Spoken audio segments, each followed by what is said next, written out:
Chapter 84. Yes, there was no way Herod was going to deny this and could only accept his fate. Chase's expression darkened.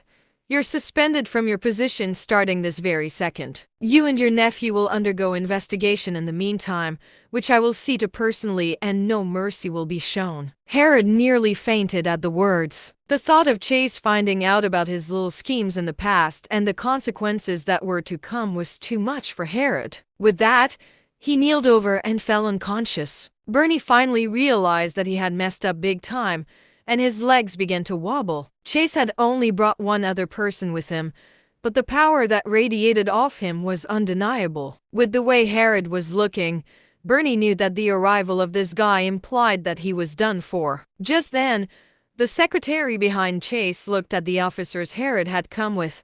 "What are you waiting for? Take these to where they need to be. You lot are going to undergo investigation too and will be severely punished if I find anything." The officers did not dare to waste a second. They lifted Herod off the floor, dragging Bernie away as well before leaving. At the same time, Bernie's two friends took the opportunity to sneak away. Neither of them dared to stay in the cafe for a second longer. Chase said, "I truly am sorry for what happened. I've got some faults in having bastards like these in my department." Gordon merely looked at Wilbur. Wilbur chuckled.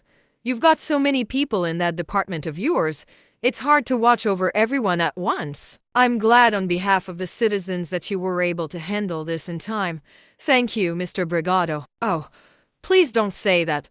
Chase heaved a sigh of relief as well. He understood what Gordon looking at Wilbur had meant. It was obvious that this wouldn't be over if Wilbur refused to let the situation go, and that would mean trouble for Chase. This was Master Grayson's sworn brother he was dealing with, someone that few people in Dasha would dare to mess with. Just then, Gordon spoke up as well. "Thank you for the hard work, Chase. Drinks on me next time. I'll make sure of it." "Sure.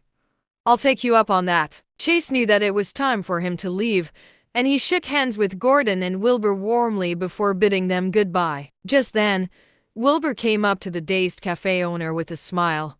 "You're fine now. Keep running this cafe of yours. The food here is amazing." Wilbur then left with Gordon, walking off into the morning sun. The cafe owner still did not know exactly how powerful these two men were to have taken care of Bernie and Herod just like that. It was important to note that Herod was someone powerful enough to seal the cafe owner's fate in the food industry. Yet in front of those two men just now, Herod was nothing but pathetic. A long time later, the cafe owner mumbled to himself, "Seems like I ran into gods today." Wilbur and Gordon chatted as they strolled back to Castleberry. The pair confirmed their plans for the night with each other before heading back to their homes. Wilbur fell deep into thought after returning home, sitting in his living room. But it was not what happened just now that he was thinking about. A long while later, he got a pen and paper and began writing. That lasted until the evening. Faye returned from work to see Wilbur writing away, to which she was quite surprised. "Boss, what's this?